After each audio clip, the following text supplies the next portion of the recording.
What's up, guys? Welcome to your 26th Android tutorial for the new Boston, again with me, Travis. What we're going to be doing in this tutorial is basically getting our toggle button working. We're also going to introduce what the final, basically making a variable final and what that is in Java.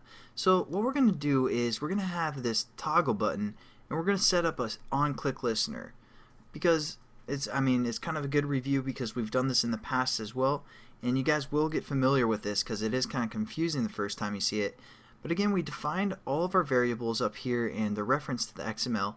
We created a toggle button called passTog, and it's having this yellow error because we aren't using it. So what we're going to do is we're going to set up the onClick listener by typing out the variable name, again within our onCreate bracket, so it'll be the within the second bracket right here. And so we're going to say passTog, and then we can set the onClick listener by hitting dot set onClick listener. And there's also an option of set check change listener, but I want to use the set onClick listener because later I'm going to introduce something else. So use the set onClick listener, and again we're just going to finish off the bracket right here before we define our onClick listener, just so we don't get confused within all these brackets and all this code that's going on. So again, we don't have an onClick listener, so we're going to say new view dot onClick listener. And you guys will again get familiar with this. It's kind of looking sketchy right now, but all you need to do is click right here and it will set it up for you. And if it didn't, retype it out. It should give you a little help, or Eclipse should give you a little help, and then you just click it and it'll set that up. Otherwise, you guys can kind of look at how this is set up at the moment. And here we go. Every time the the toggle button is pressed, we're going to want to do something within the onClick method.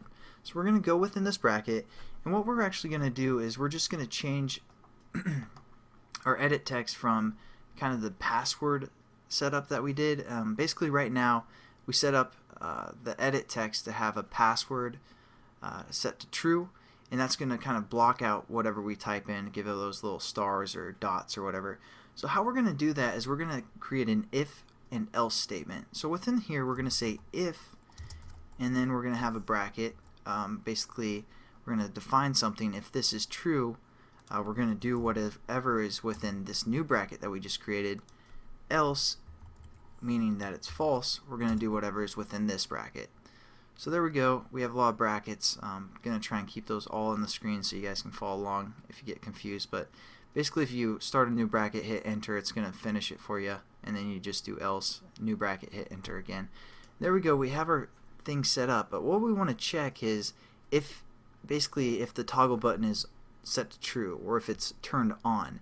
And if it is, we're going to do something. If not, we're going to do something in this else statement. So how we're going to define that is by going referencing our, again, variable passTog, which is our toggle button. So passTog, and we can hit period and use a method called isChecked. And it's a Boolean, basically meaning true or false statement. Those are the only two options. So if it is checked, it's going to be true. If it's false, it's not true. So if it's not checked, then it's false. Now what we're getting is a error over our passTog because we're using it within like a sub bracket, or basically a sub bracket, you guys can think of it, and or sub method. And if we hover over it, it gives us a recommendation to change the modifier to the type final. So we're going to click that, and what that does is it adds this modifier called final right before we define what our variable is. Now basically what final means is it's not going to change. Since this toggle button is always going to have this reference bridge over to the XML and not going to change from that reference bridge, we need to say that it's going to be final, because that's never going to change. It's always going to be that reference. So what we can do is say if is toggled. Basically that's the majority of the lesson I want to show you guys, is this if or else.